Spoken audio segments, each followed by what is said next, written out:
Unit 10. Australia's immigration policies under fire for discrimination. March 18th.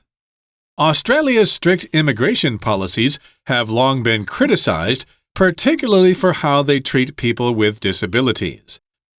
Having been residents of Australia for years, Scottish Laura Curry and her Italian partner Dante Venditelli recently experienced the impact of these immigration policies.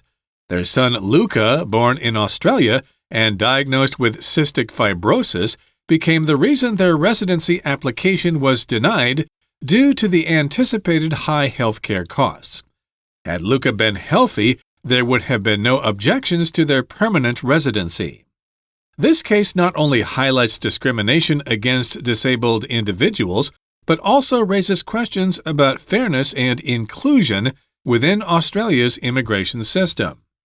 For decades, Australia has been giving migrants with disabilities the cold shoulder, a policy rooted in its Migration Act of 1958. Despite years of revisions, current regulations still mandate rigorous health assessments for nearly all visa categories, capping acceptable medical expenses at 86,000 Australian dollars over 10 years. Regardless of how long an individual has lived in Australia, where they were born, or their financial ability to handle medical costs, they could face visa denial or deportation. This risk arises if the government perceives their future healthcare costs as excessive.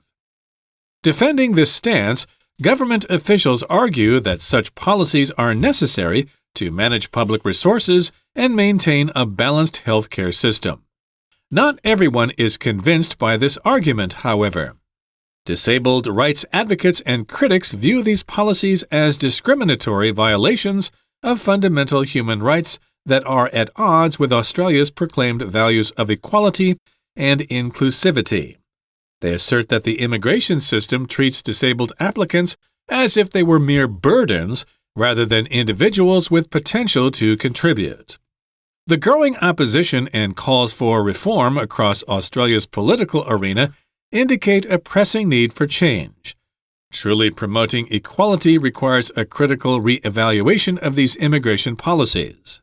If left unaddressed, the continued exclusion of disabled migrants will perpetuate social biases and damage Australia's reputation as an inclusive nation.